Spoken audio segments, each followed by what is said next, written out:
కానీ పిలిపించుకోకుండా తన దర్పాన్ని ప్రదర్శించుకోవడం గాను పోలీస్ కంట్రోల్ రూమ్కు పిలిపించుకొని వాళ్ళ చేత దండాలు పెట్టించుకొని వాళ్ళ చేత శాల్వాలు కప్పించుకొని వాళ్ళ చేత బోకేలు చేయించుకొని ఆ రోజు కూడా నేను నిజాయితీగా నిలబడతా, మాట మీద నిలబడతా అని చెప్పేసి పొంకనాలు పలికినటువంటి రేవంత్ రెడ్డి గారు మరి నిన్న రాత్రి జీవోకి సమాధానం చెప్పాల్సినటువంటి అవసరం కూడా ఉన్నది. మరి ఆ రోజు చెప్పారు కదా, దేనికోసము వీళ్ళేమన్నా దేశభక్తులా, దేశం కోసం పోరాడుతురా, ఎందుకు అదనపు ప్రదర్శనలకు మనం రేట్లు పెంచుకునే అవకాశం మనం ఎందుకు ఇవ్వాలని మాట్లాడినటువంటి నువ్వు ఇవాళ దిల్ రాజు గారి దిల్లుకి ఎంతకు అమ్ముడు అయినవని చెప్పేసి మేము ప్రశ్నిస్తూ ఉన్నాము. ఇలా రెగ్యులర్ షోస్ అంటే కేవలం 4 షోలు ఉంటుంది, morning, matinee, first show, second show ఉంటుంది. కానీ దీనికి ఎగిలివారంగా 4 గంటలకే పోయి గేమ్ చేంజర్ చూడాలంట.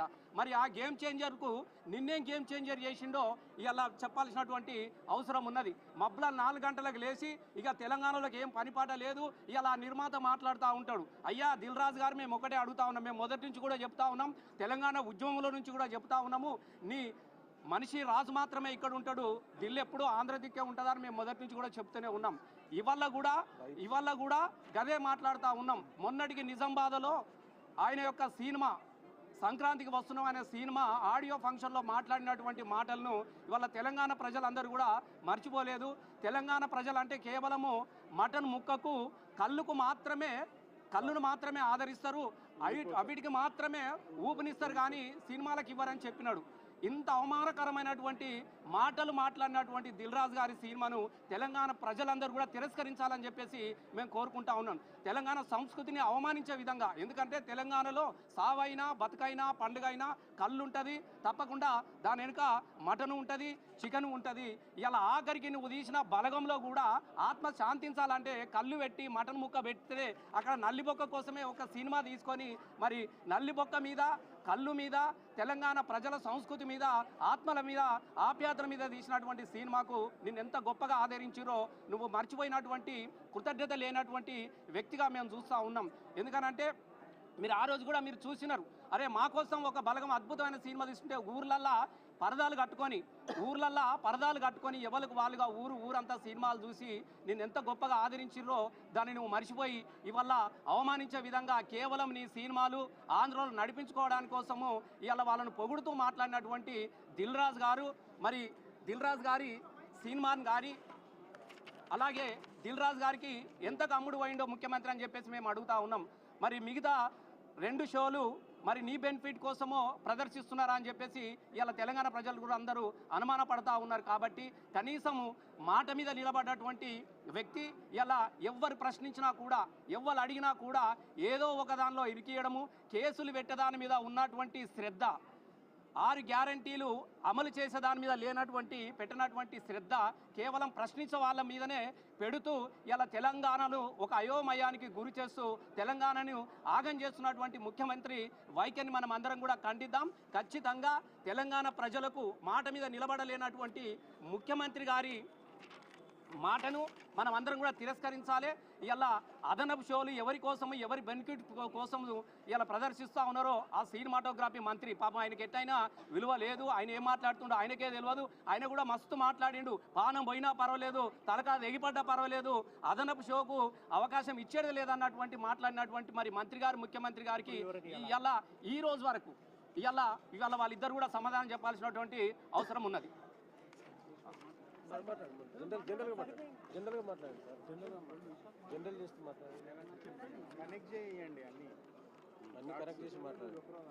రేవంత్ రెడ్డి 2 నాలుకల వైఖరి ఇవాళ విడుదల చేసిన ఈ మెమోతో స్పష్టమైపోయింది. మొన్నటిదాకా చాలా భీషణ ప్రతిజ్ఞలు చేశాడు. టికెట్ల పెంపుదల ఉండదు, రేట్ల పెంపుదల ఉండదు అని చెప్పి భీషణ ప్రతిజ్ఞ చేశారు కోమటిరెడ్డి వెంకటరెడ్డి గారు, సినిమాటోగ్రఫీ శాఖ మంత్రి గారు. మరి వాళ్ళ వెంకటరెడ్డి గారు ఏ కలుగులో దాక్కున్నారు? ఆయన వచ్చి ఇప్పుడు వివరణ ఇవ్వాలి కదా. ఎందుకు గేమ్ చేంజర్ సినిమా విషయానికి వచ్చేటప్పటికీ మీరు రేట్ల పెంపుదలకు ఎందుకు అవకాశం ఇచ్చారు, ఎందుకు మెమో జారీ చేశారు, ఆయన ఒక్కడికి ప్రత్యేకమైన ప్రివిలేజ్ ఏమిటి, ఎవరికి ప్రివిలేజ్లు ఉండవు అని అసెంబ్లీలో ప్రకటించారు గౌరవ ముఖ్యమంత్రి గారు. మరి గేమ్ చేంజర్కి ఎందుకు ఈ ప్రివిలేజ్, ఎందుకని ఈ ప్రివిలేజ్ ఇస్తున్నారు? నిజానికి దిల్ రాజు అని ఆయన ఎప్పుడు కూడా తెలంగాణ ఉద్యమంలో కలిసి వచ్చిన వ్యక్తి కాదు. ఆయన ఏ ఒక్కరోజు కూడా తెలంగాణ ప్రజలకు అండదండగా నిలబడ్డ వ్యక్తి కాదు. ఆయన కూడా నిజామాబాద్లో మాట్లాడుతూ తెలంగాణ కల్చర్ను అవమానించాడు. ఆయనకు ఆంధ్రాలో సినిమాలు విడుదల చేస్తే వైబ్ ఉంటుందట, తెలంగాణలో విడుదల చేస్తే వైబ్ ఉంటలేదట. అయితే తెలంగాణలో సినిమాలు మానుకోని ఆయన దిల్ రాజు, నువ్వు సినిమాలు మానుకొని కళ్ళు మాంసం దుకాణం పెట్టుకో, ఇక్కడ కూడా నీకు వైబ్ ఉంటుంది. నీకు కావాల్సింది వైబ్ కదా, ఇక్కడ సినిమాలకు వైబ్ ఉండదు అంటున్నావు కదా, సినిమా వ్యాపారం ఇక్కడ మానుకో. మరి ఎందుకు రేవంత్ రెడ్డి గారిని పట్టుకొని వాళ్ళ టికెట్ల రేట్లు పెంపుదల, నైజాంలో టికెట్ రేట్లు పెంచడానికి అనుకూలంగా ఆర్డర్ ఎందుకు తెచ్చుకున్నావు దిల్ రాజు గారు? ఇది దిల్ రాజు గారు జవాబు చెప్పాలి. సినిమాటోగ్రఫీ శాఖ మంత్రి కోమటిరెడ్డి వెంకటరెడ్డి గారు చెప్పాలి. ఆయన్నే ప్రకటించాడు విస్పష్టంగా, టికెట్ల రేట్ల పెంపుదల ఉండదు అని చెప్పి ఆయన స్పష్టంగా ప్రకటించాడు. కనుక మీరు రెండు నాలుకల ధోరణి, ఒకరి పట్ల ఒక న్యాయం, ఇంకొకరి పట్ల ఇంకో న్యాయం. ఒకవైపు పేద ప్రజల జేబులు లూటీ చేయొద్దు అన్నాడు రేవంత్ రెడ్డి, సినిమాలు విడుదలైతే టికెట్ల రేట్లు పెంచి జేబులు లూటీ చేయొద్దని మాట్లాడారు, పేద ప్రజలు నష్టపోతున్నారని మాట్లాడారు. ఇన్ని మాటలు మాట్లాడి ఎందుకు ఇప్పుడు నాలుక మరలేసినారు అంటే, ఈయన పూటకొక మాట మాట్లాడతాడు, ఒక్కో సందర్భంలో ఒక్కో మాట మాట్లాడతాడు. ఈయనకి దేని మీద కూడా ఒక స్టాండ్ అంటూ ఉండదు. నిజాయితీ లేని మంత్రి అనడానికి ఇంతకంటే పెద్ద సాక్ష్యం అవసరం లేదు. Thank you. మాట్లాడండి, మహిళలు మాట్లాడండి. మాట్లాడతాను, మాట్లాడండి.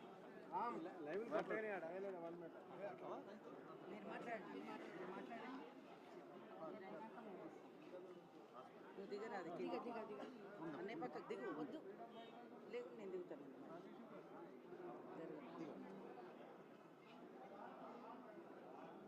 తెలంగాణ ప్రజల ఆకాంక్షల పట్ల ప్రశ్నిస్తున్నటువంటి, అడుగుతున్నటువంటి, పోరాడుతున్నటువంటి ప్రజల పట్ల, బీఆర్ఎస్ పార్టీ పట్ల రేవంత్ రెడ్డి ప్రభుత్వం వ్యవహరిస్తున్నటువంటి తీరు తీవ్రంగా ఖండిస్తూ ఉన్నాం. ముఖ్యంగా గత సంవత్సర కాలంలో ఇచ్చినటువంటి అనేక హామీలు, 6 గ్యారంటీలు, 420 హామీలు అమలు చేయాలని కేటీఆర్ గారు, హరీష్ రావు గారు, మొత్తం మా బీఆర్ఎస్ నేతలందరూ కూడా పదే పదే ప్రశ్నిస్తున్నటువంటి నేపథ్యంలో మా అధినేతల గొంతు ముయ్యాలని చేస్తున్నటువంటి ప్రయత్నంలో భాగంగానే ఈ అక్రమ కేసులు పెడుతున్నారనేటువంటి విషయాన్ని మేము స్పష్టం చేస్తూ ఉన్నాం. ఇవాళ కేటీఆర్ గారిని, హరీష్ రావు గారిని ఉదయం మరి కేటీఆర్ కలవడానికి వచ్చేటువంటి సమయంలో కూడా గృహ నిర్బంధం చేసినటువంటి సందర్భాన్ని చూసాం. 7వ గ్యారంటీగా ప్రజాస్వామ్యాన్ని మేము ఆచరిస్తాం, ప్రజాస్వామ్యాన్ని పునరుద్ధరిస్తామని పుంకాను పుంకలుగా మాట్లాడినటువంటి రేవంత్ రెడ్డి ఇవాళ సంవత్సర కాలంగా మొత్తం ప్రజాస్వామ్యాన్ని అణిచివేసే విధంగా నిర్బంధాలు ఒక సహజ ప్రక్రియగా మారిపోయినాయి. 2014 కంటే ముందున్నటువంటి నిర్బంధమే మళ్ళీ మొదలైంది. గత 10 సంవత్సరాలుగా తెలంగాణ ప్రజలు తమ వ్యవసాయం తాము చేసుకుంటూ, తమ పనులు తాము చేసుకుంటూ, కేసీఆర్ గారు ఇచ్చినటువంటి అభివృద్ధి సంక్షేమ పథకాలని అనుభవిస్తూ సుఖంగా ఉన్నటువంటి నేపథ్యంలో ఇవాళ ఆ ప్రశాంతతని చెడగొట్టడానికి ఇవాళ మొత్తంగా కూడా నిర్బంధ పాలన కొనసాగిస్తూ ఉన్నాడు. 2 నెలల్లోనే 16 మందిని ఎన్కౌంటర్లో హత్య చేసినటువంటి సందర్భాన్ని కూడా చూసాం. అదొక్కటే కాదు, ప్రజాస్వామ్యంగా ప్రశ్నిస్తున్నటువంటి బీఆర్ఎస్ నాయకుల్ని గృహ నిర్బంధం చేయడం, సోషల్ మీడియా కార్యకర్తల్ని విపరీతంగా నిర్బంధించడం, ప్రతి కార్యకర్తను గొంతు మూయడానికి చేస్తున్నటువంటి ప్రయత్నంలో భాగంగా ఈ నిర్బంధం అని నిన్న మా కేటీఆర్ గారు మా అందరికి కూడా స్ఫూర్తినిచ్చే విధంగా చెప్పినటువంటి సందర్భాన్ని కూడా గుర్తు చేస్తూ ఉన్నాం. అనేక త్యాగాలు, వీరోచితమైనటువంటి త్యాగాలు, అసమాన పోరాటాలు, వీరోచిత పోరాటాలు చేసి తెలంగాణ సాధించుకుంటే ఇవాళ ఆ సాధనలో జరిగినటువంటి నిర్బంధం కంటే ఇది చిన్న నిర్బంధం. ఈ నిర్బంధానికి బీఆర్ఎస్ భయపడదు, వెనుకడుగు వేయదు.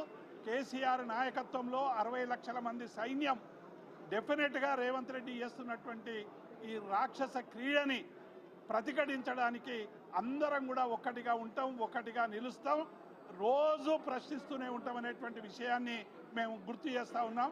జై తెలంగాణ. జై తెలంగాణ. ఉండు నాన్న, అయ్యో ఎందుకు నేర్చుకున్నాను నాన్న, నువ్వు నెట్టు మేము పడమా ఉండు నాన్న, ఒక లేడీ ఒక జెంట్స్ మాట్లాడుతున్నా, ఉండు నాన్న మాట్లాడు. అయిపోయినాక అందరు లేడీస్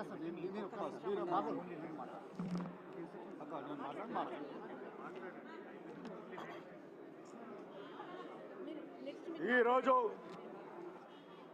ప్రభుత్వ పరిపాలన చేస్తా అని చెప్పేసి కాంగ్రెస్ పార్టీ ప్రభుత్వంలోకి వస్తే మరి ప్రభుత్వ పరిపాలన అనే మాట వదిలేసి బీఆర్ఎస్ పార్టీ నిర్బంధ పాలన కొనసాగిస్తుంది. మేము ఫార్మర్స్ గురించి పోరాటం చేస్తే ఈ ప్రభుత్వము ఫార్ములా ఈ రేస్ గురించి మరి వాళ్ళు అక్రమంగా కేసులు పెట్టి మరి ప్రతిరోజు ఎవరైతే ప్రశ్నించే గొంతులు నాయకులు ఉన్నారో వారిని గొంతును నొక్కి వాళ్ళని జైలు పాలు చేయాలనే ఏకైక లక్ష్యంతోనే ఈ ప్రభుత్వ పరిపాలన కొనసాగుతుంది. ప్రజలందరూ కూడా చైతన్యవంతులు, తెలంగాణ ప్రజలందరూ కూడా గమనిస్తున్నారు. మేము ఉద్యమకారులము, మాకు జైళ్ళు కేసులు అని అంటే ఎలాంటి భయం లేదు. మేము ఒకటే అడుగుతున్నాము, మేము నిజంగా ఆ రోజు మా గౌరవ పార్టీ వర్కింగ్ ప్రెసిడెంట్ పెద్దలు గౌరవనీయులు కేటీఆర్ గారు వారి గతంలో మంత్రిగా ఉన్నప్పుడు వారి యొక్క పరిపాలన పట్ల హైదరాబాద్ బ్రాండ్ ఇమేజ్ని పెంచాలనే ఒక మంచి సంకల్పంతో ఒక మంచి స్పోర్ట్స్ ఈవెంట్ని నిర్వహించాలని చెప్పేసి మరి ఫార్ములా ఈ రేస్ని తీసుకొచ్చారు. ప్రపంచంలో దృష్టిని అన్నింటినీ కూడా మన హైదరాబాద్ వైపు మరలించేసి హైదరాబాద్ లోపల పెట్టుబడులు పెట్టించడానికి, హైదరాబాద్ లోపల వ్యాపారాలను పెంచడానికి, హైదరాబాద్లో ఉన్న వ్యాపారుల యొక్క వారి యొక్క వ్యాపారాన్ని పెరగడానికి ఉపయోగపడ్డాము. మరి ఆ రోజులలో ఆ యొక్క కార్యక్రమం పెట్టడం వలన, ఆ ఈరోజు కార్యక్రమం పెట్టడం వలన దాదాపు 600 కోట్ల పైన మరి లాభం జరిగింది. అది పక్కన పెట్టేసి కేవలం అధికారుల యొక్క అనాలోచిత వలన మరి ఏదో కానీ తెలియదు కానీ ఈరోజు ఓన్లీ కేటీఆర్ గారిని ఎలా నిర్బంధించాలి, ఎలా జైలుకు పంపించాలి, హరీష్ రావుని ఎలా నిర్వహించాలి అని ఉదయమే, ఎందుకంటే హరీష్ రావు గారిని ఉదయంనే గృహ నిర్బంధనం చేయటం కానీ ఎంతో కృషి చేసి ప్రయత్నం చేశారు. ఇవన్నీ పక్కకు పెట్టండి మేము అడుగుతున్నాం. ప్రజలపైన, ప్రజా పరిపాలన పైన దృష్టి పెట్టండి. మీరు ఇచ్చిన 6 గ్యారంటీలు ఏమైనాయి? మీరు మహిళలకు స్కూటీ ఇస్తున్నారు, మరి మీరు 2000 ఇస్తే 4000 ఇస్తున్నారు, రకరకాలుగా మభ్యపెట్టారు. మన రైతులకు రైతు భరోసా అన్నారు, రైతు బీమా అన్నారు, రకరకాలుగా చెప్పేసి వడ్డీ మాఫీ అన్నారు. అన్నిన్ని పక్కకు పెట్టేసి ఇవన్నీ చేయలేక ఈరోజు ప్రజల దృష్టి మళ్లించడానికి రాజకీయ కక్ష పూరితతోని ఈరోజు మా నాయకుని కేటీఆర్ గారిని మరి పిలిపించి వారిని క్వశ్చన్లు వేయటం జరిగింది. మాకు తెలుసు కేవీఎం ఉన్నా లేకున్నా వాళ్ళని జైలుకు పంపించాలని ఏకైక లక్షణం ఉంది. కానీ మేము తప్పకుండా మా యొక్క ఉద్యమకారులకు ఈ జైలు నిర్బంధాలు కేసు ఏమి కొత్త కావు. మా నాయకుడు కడిగిన ముత్యంలేగా ఈ కేసుల నుండి బయటకు వస్తాడని చెప్పేసి మేమందరం కూడా కోరుకుంటున్నాం. జై తెలంగాణ, జై కేసీఆర్, జై కేటీఆర్.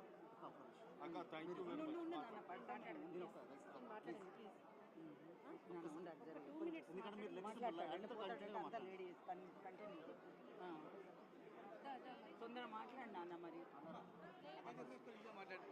ఎందుకు ఒక్క నిమిషం కాబట్టి 10 నిమిషాలు మాట్లాడు రండి.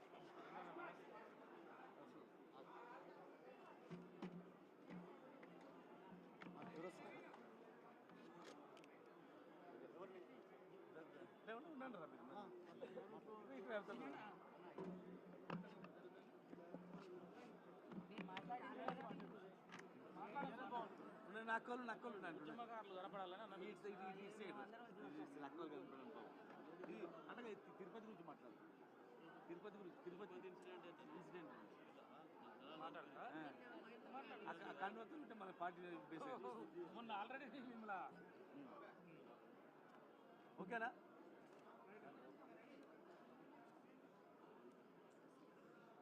దమ్మా ఇట్ సైడ్ రైట్ సైడ్ ఓకేనా?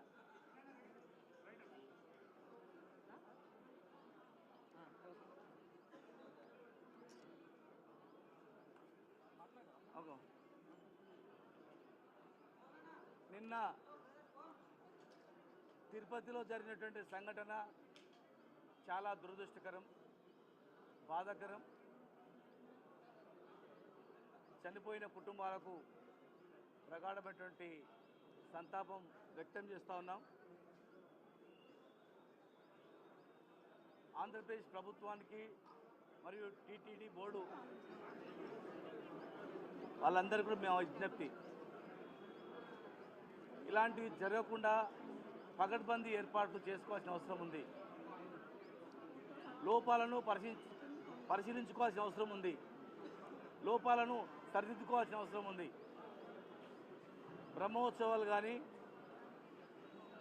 ఇలాంటి ప్రత్యేకమైన దర్శనాలు, వైకుంఠ ఏకాదశి కానీ, ఇలాంటి సందర్భాల్లో అత్యధిక భక్తులు వచ్చేటువంటి తెలంగాణ కావచ్చు, అటు తమిళనాడు కావచ్చు, రెండు తమిళనాడు తెలంగాణ రాష్ట్రాలకు సంబంధించినటువంటి ప్రభుత్వాలతో మాట్లాడి వాళ్ళ సిబ్బందిని కూడా, అదనపు సిబ్బంది కూడా తీసుకున్నట్లయితే ఆయా రాష్ట్రాల నుంచి వచ్చే భక్తులను వాళ్ళు కంట్రోల్ చేయడానికి కూడా అవకాశం ఉంటుంది.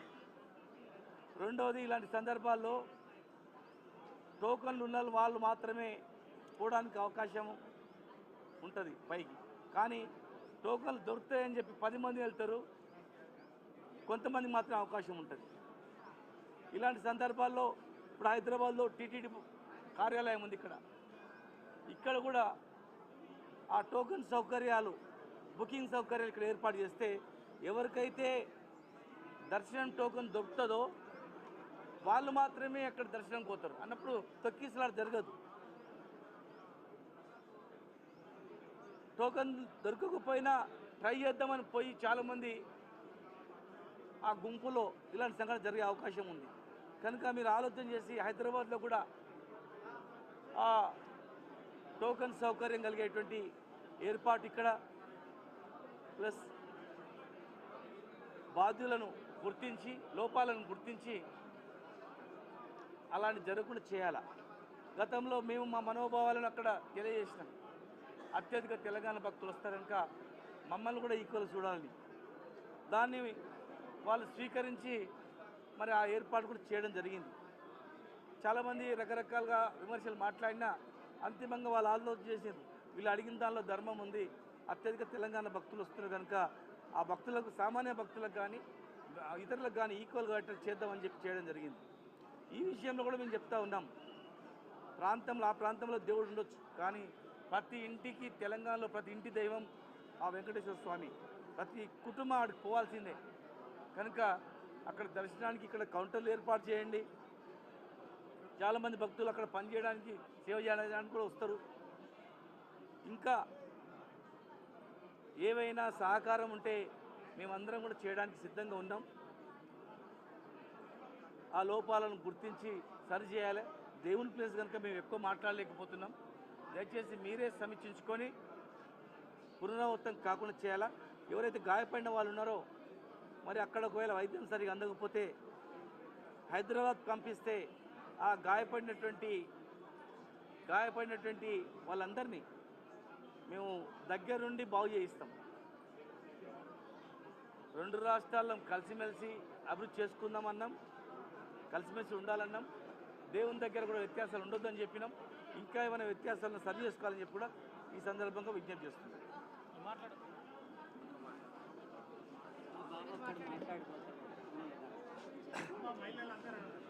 అందరికీ నమస్తే. ప్రతి 6 గ్యారంటీల అమలు, ప్రతి గ్యారంటీ అమలు అడిగినప్పుడు ప్రతిసారి కేసీఆర్ గారి మీద కేసు పెట్టే ప్రయత్నం చేసినటువంటి ఈ రేవంత్ రెడ్డి సర్కారు ఆ గ్యారంటీ చిత్తశుద్ధి లేక అమలు కావట్లేదు. ఇక్కడ కేసులకు ఆధారం లేక కేసు పెట్టలేకపోతా ఉన్నారు. కానీ ఎప్పుడూ ప్రయత్నం చేస్తూనే ఉన్నారు. ప్రతిసారి ప్రయత్నం చేస్తూ ఉన్నారు కేటీఆర్ గారి మీద కేసులు పెట్టడానికి.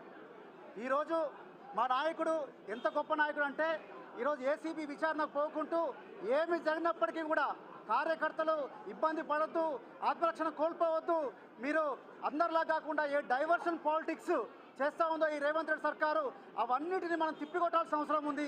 కేవలం కేసులు అనేది రైతు భరోసాను డైవర్ట్ చేయడానికి మాత్రం మీరు చేస్తూ ఉన్నారు. కాబట్టి తమ్ముళ్ళందరూ, మీరందరూ కూడా రైతు భరోసా మీద ప్రతి రైతు వెనకాల ఉండాలి. ప్రతి రైతు కోసం మనం కష్టపడి వారి యొక్క ఏవైతే వాళ్ళకి గ్యారంటీలు అమలు చేయాలో అమలు కోసం ప్రయత్నం చేయాలని చెప్పినటువంటి గొప్ప నాయకుడు కేటీఆర్ గారు. మీరు గతంలో రేవంత్ రెడ్డి గారు అరెస్ట్ చేసినప్పుడు, విచారణకు పిలిచినప్పుడు తొడలు కొట్టడము, మీసాలు మెలేయడము ఇలాంటివి చేస్తూ ఉండే. కానీ ఈ తెలంగాణ కోసం పరితపించేటువంటి ఈ కేటీఆర్ గారు ఆ రకంగా మాట్లాడుకుంటా చిరునవ్వుతో ఇవన్నీ మనం ఎప్పుడో ఎక్స్పెక్ట్ చేసినాం. రేవంత్ రెడ్డి గారు ప్రభుత్వంలో ఎప్పుడైతే ఏర్పాటు చేసిరో, ప్రమాణ స్వీకారం ఎప్పుడైతే చేసిరో ఆనాడే ఒక మాట చెప్పారు, కేసీఆర్ గారు ఆనవాళ్ళు లేకుండా చేస్తాను, కేసీఆర్ గారు కుటుంబ ఆనవాళ్ళు లేకుండా చేస్తాను. దాంట్లో భాగంగానే ఈరోజు కాళేశ్వరం చూస్తే కేసీఆర్ గారు గుర్తొస్తున్నారు కాబట్టి దాని మీద నిందలు వేసే ప్రయత్నాలు చేస్తూ ఉన్నారు. ఈరోజు తెలంగాణ విగ్రహంలో బతుకమ్మ చూస్తే కవిత గారు గుర్తొస్తున్నారు కాబట్టి ఆ బతుకమ్మనే లేకుండా చేశారు. ఈరోజు హైదరాబాద్ అభివృద్ధి చూస్తే, ఐటీ ఎగుమతులను చూస్తే కేటీఆర్ గారు గుర్తొస్తున్నారు కాబట్టి హైదరాబాద్ బ్రాండ్ ఇమేజ్ పడగొట్టే విధంగా చేస్తూ ఉన్నారు.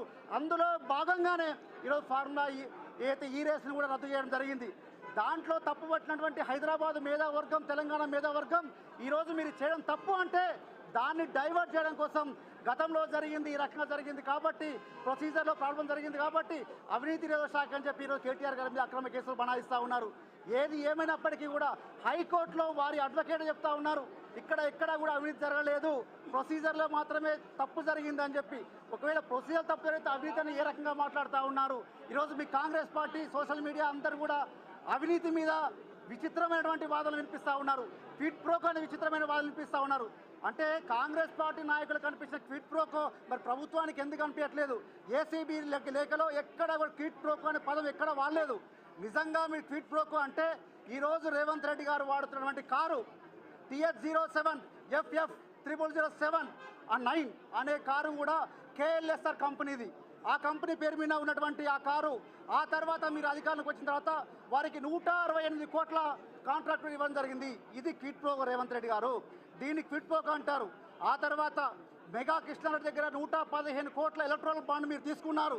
మీరు అధికారంలో రాగానే మీ కొడంగల్ లిఫ్ట్ ఇరిగేషన్ ప్రాజెక్టులో కేక్ కోసిన సగంగా కోసి రాఘవ కన్స్ట్రక్షన్ సగం ఇచ్చారు. అదేవిధంగా ఈరోజు మెగా కృష్ణారెడ్డి సగం ఇస్తూ ఉన్నారు. రేపు కోట పోచమ్మ సాగర్లో కూడా సగం ఇచ్చడానికి అవకాశాలు ఉన్నాయి. ఈ రకంగా చేయడానికి క్విడ్ ప్రోకో అంటారు తప్ప నిజంగా తెలంగాణ కోసం, తెలంగాణ ఆకాంక్షల కోసం, తెలంగాణ ప్రగతి కోసం, తెలంగాణ ప్రజలు, రైతులు బాగుపడాలని ఏదైతే చేస్తా ఉన్నో దీన్ని క్విడ్ ప్రోకో అన్నారు. దయచేసి ఇప్పటికైనా మానుకుంటే బాగుంటుంది. రాబోయే రోజుల్లో ఇదే రకం కంటిన్యూ ఇస్తే మాత్రం మా నాయకత్వం అందరూ కూడా, మా యొక్క కార్యకర్తలు అందరూ కూడా ఏ రకంగా తిప్పుకొట్టాలో ఆ రకంగా తిప్పుకొడతాం, కబడతారని చెప్పి హెచ్చరిస్తూ ఉన్నాం. Thank you.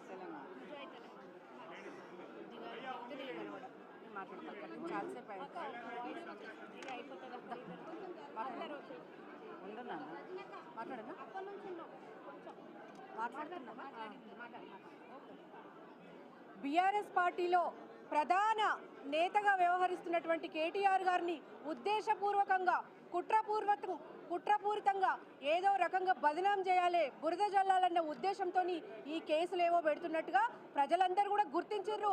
ఆయన గద్దెకెక్కిన మొదట్లోనే అరచేతిలో వైకుంఠం చూపించి గోబెల్స్ ప్రచారంతో గద్దెకెక్కి ఇలా ఎక్కినప్పటి నుంచి కూడా ఆయన సొంత కుట్రపూరిత అంటే ఆయన ప్రజల కోసం ఏదైతే ప్రజా ప్రభుత్వం అని చెప్పి గద్దెకెక్కిండో అవన్నీ కూడా కాలరాస్తూ ఇలా బీఆర్ఎస్ పార్టీ నేతలను ఇబ్బంది పెట్టే దిశలో ఆయన వ్యవహరిస్తున్నారు. ఇలా మెయిన్ స్ట్రీమ్ మీడియా కూడా కోడైగూస్తుంది. రాష్ట్రంలో విధ్వంసం జరుగుతుంది, 10 ఏళ్ళు వెనుకకు పోయింది తెలంగాణ రాష్ట్రం అని మెయిన్ స్ట్రీమ్ మీడియా కూడా కూస్తుంది. ఇలా ప్రజలను మెయిన్గా మహిళలను మభ్యపెట్టినవు. ఇలా 90 లక్షల మంది మహిళలకు నువ్వు 2500 ఇస్తున్నట్టుగా నువ్వు సుప్రియ శ్రీనాథ్ అనే మహిళ కాంగ్రెస్ నేత ఇతర మెయిన్ స్ట్రీమ్ మీడియాలలో మాట్లాడుతుంది. ఇలా ఒక్క మహిళకు కూడా 2500 ఇచ్చిన దాఖలాలు లేవు. నువ్వు ఏ పథకం ప్రారంభించినా కూడా ఏ ఒక్క పౌరుని కూడా సక్రమంగా అందలేదు. అన్ని నువ్వు సగమే ఇచ్చుకుంటా ఫోటోలకు ఫోజులు ఇచ్చుడు తప్పిస్తే రేవంత్ రెడ్డి ప్రభుత్వం చేసేది ఏం లేదు. ఇలా కేటీఆర్ గారు మీ లోపాలను ఎత్తిపడుస్తున్నందుకు, ఇలా మీరు ఏవైతే మోసపూరిత హామీలు ఇచ్చినో అవన్నీ ప్రజలకు తెలియబరుస్తున్నందుకు కేవలం గొంతు నొక్కే ప్రయత్నమే. రాష్ట్రంలో ప్రజాస్వామ్యం లేదు, ప్రశ్నిస్తే కేసులు. ఇలా ఎవరైతే ముఖ్య నేతలు ఉన్నారో వాళ్ళని జైల్లో పెట్టడమే లక్ష్యంగా పెట్టుకున్నాడు రేవంత్ రెడ్డి గారు. ఇది నిజంగా ప్రజలు గమనించారు. రాష్ట్ర ప్రజలకు కూడా రాజకీయ విచక్షణ ఉంది, రాజకీయ పరిజ్ఞానం ఉంది. ప్రతి ఒక్కరు కూడా గమనిస్తున్నారు. ఈయన వచ్చిన సంవత్సరంలోనే సబ్బండ వర్గాలు నష్టపోయినాయి, సబ్బండ వర్గాలు బాధలో ఉన్నాయి. రైతులను వంచినావు, నిరుద్యోగులను వంచినావు. నిజంగా కూడా నేతన్నలను గీతలను నువ్వు సబ్బండ వర్గాలను కూడా హింసించినావు. ఎవరిని కూడా నువ్వు సంతోషపెట్టిన దాఖలాలు లేవు. కాబట్టి ఇలా రాష్ట్ర ప్రజలు బుద్ధి చెప్పడానికి సిద్ధంగా ఉన్నారు. ఇటువంటి కేసులకు ఎవరు భయపడేది లేదు. ఒక్క కేటీఆర్ని అరెస్ట్ చేస్తే లక్షల కేటీఆర్లు పుట్టుకొస్తారని ఈ సందర్భంగా విజ్ఞప్తి చేస్తున్నాం, తెలియజేస్తున్నాం. జై తెలంగాణ. జై తెలంగాణ జై తెలంగాణ జై తెలంగాణ జై బాపు కేసీఆర్ జై బాపు కేసీఆర్ జై రామన్న. ఉద్యమాభివందనాలతో ఈరోజు ఏసీబీ విచారణకు మా రామన్నను తీసుకుపోవడం అనేది విచారించదగ్గ విషయం. ఎందుకంటే ఎంతోమంది నాయకులు ఒక సినిమాలో 3 గంటల సినిమాల ఒక హీరోని చూసి మనం ఇట్లా ఉండాలి నాయకుడు అంటే అని మనం ఒక సినిమాను చూసి అనుకుంటాం. రియల్ హీరోగా ఇవాళ రామన్న సాంకేతిక రంగాన్ని ఉద్యమ కాలంలో 10 ఏళ్ళు అద్భుతమైన నాయకుడిగా ఉద్యమంలో పాల్గొన్నాడు. స్వరాష్ట్రంలో 10 ఏళ్ళు నాయకునిగా ఒక మంత్రిగా సాంకేతిక రంగాన్ని దేశాలు ఆశ్చర్యపడేటట్టు ముందుకు తీసుకుపోయిన నాయకుడు. ఇవాళ ప్రతిపక్షంలో ఉండి కూడా ఎన్నో సమస్యల మీద పోరాడుతున్నాడు. ఈ పోరాటాన్ని వీళ్ళు తట్టుకోలేకపోతున్నారు. ఈ తట్టుకోలేకపోవడం వల్ల రామన్నని వాళ్ళ ఏదో విధంగా ఇబ్బంది పెట్టాలని తీసుకుపోతున్నారు. ఇవాళ రేవంత్ రెడ్డి గారు ముఖ్యమంత్రి గారు గమనించాల్సిన విషయం ఏంటంటే ప్రజలు ఒక మార్పుని కోరుకున్నారు. ఆ మార్పు ఏంటంటే ఏదో ఈ 10 ఏళ్ల కాలం నుంచి జరగని కొత్తదేదో అల్లావుద్దీన్ అద్భుత దీపం జరుగుతుంది అనుకున్నారు. అట్లాంటప్పుడు మీరు కేసీఆర్ గారి కంటే గొప్పగా చేసి కేసీఆర్ గారి పథకాల కంటే గొప్ప పథకాలు తెచ్చి మీరు నిరూపించుకోవాలి అద్భుతమైన పరిపాలనని. కానీ మీరు ఏది చేయకపోగా ఇంతకుముందు కేసీఆర్ గారు రైతు బంధు ఇచ్చిండ్రు, అది కూడా లేదు. మహిళల విషయంలో మీ స్పందన లేదు. మీరు స్పందించాలనుకుంటే ఇవాళ గురుకులాలల్లో ఎంతోమంది విద్యార్థులు మరణిస్తున్నారు. వాళ్ళ గురించి ఆలోచించండి. నిన్న ఒక పోలీస్ డిపార్ట్మెంట్లో ఏఎస్ఐ గారు ఒక వీడియో రిలీజ్ చేసిండ్రు. మాకు రిటైర్మెంట్ బెనిఫిట్స్ రాక ఆత్మహత్య చేసుకోవాల్సిన పరిస్థితి అని. ఇవాళ ఉద్యోగస్తుల గురించి ఆలోచన లేదు, మహిళల గురించి ఆలోచన లేదు. కళ్యాణ లక్ష్మి ఇస్తా అన్నారు, తులం బంగారం అన్నారు, ఆ ₹1,00,000 దిక్కు లేదు. ఇవన్నిటి గురించి ఆలోచించకుండా ఒక ఈ డైవర్షన్ పాలిటిక్స్లో భాగంగా రామన్నను తీసుకుపోయి విచారణకు పిలవడం అనేది జేడి లక్ష్మీనారాయణ గారు చెప్పిండ్రు. ఇటువంటి విధానాల వల్ల పెట్టుబడులు పెట్టడానికి అందరు భయపడతారు. ఇవాళ హైదరాబాద్ బ్రాండ్ ఇమేజ్ దెబ్బతింటుందని చెప్తున్నారు. అయితే అద్భుతమైన పరిపాలన కొనసాగిస్తున్నప్పుడు మీరందరూ మెచ్చుకోలేకపోయిండ్రు. ఇవాళ మీరేదో చేస్తారని మీకు ప్రజలు అవకాశం ఇచ్చినప్పుడు ప్రతిపక్ష నాయకుడిని ఇబ్బంది పెట్టడం అనేది మాత్రం ఇది ఎవరు హర్షించదగ్గ విషయం కాదు.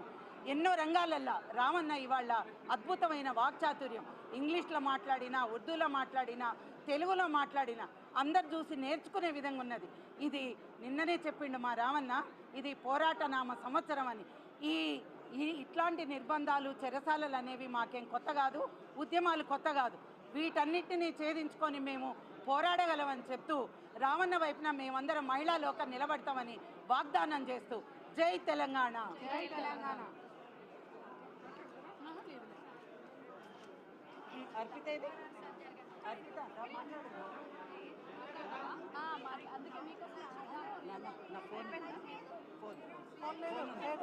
ఫోన్ తీసుకున్నావా?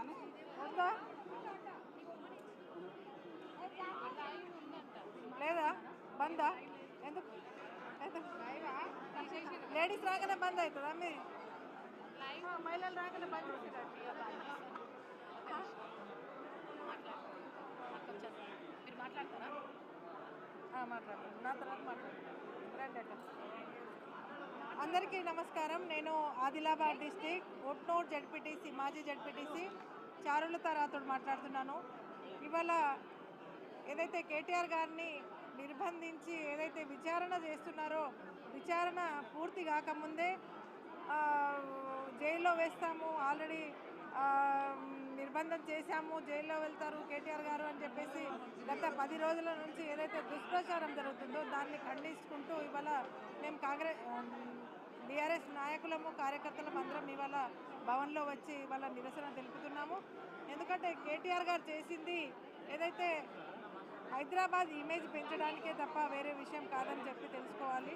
ఎందుకంటే హైదరాబాద్ని బ్రాండ్ ఇమేజ్గా మార్చాలని చెప్పేసి పెట్టుబడులను తీసుకువచ్చి ఇక్కడ హైదరాబాద్ని ఒక గొప్పగా చూపించుకోవడానికి చేసిన కార్యమే తప్ప వేరేది కాదని చెప్పేసి ప్రజలందరూ గమనించాలి. ఎందుకంటే రేవంత్ రెడ్డి గారు ఏదైతే చేస్తున్నారో ప్రజల యొక్క మైండ్ డైవర్షన్ చేయడానికి, ప్రజలను తప్పుదోవలో పట్టించేసేసి రైతు బీమా కానీ, రైతు రుణమాఫీ కానీ, రైతు భరోసాను కానీ దానివైపు మళ్లించకుండా వాళ్ళ యొక్క మైండ్ను మొత్తము ఏదైతే ఈ కేసుల మీద మరియు నాయకుల యొక్క ఏదైతే అరెస్టులు అరాచకమైన అరెస్టులు చేయడంలో ముందంజలో ఉన్నారని ప్రజలు గమనించాలి. ఏదైతే ఇవాళ కేటీఆర్ గారిని విచారణ చేస్తున్నారో దానిలో కడిగిన ముత్యంలా బయట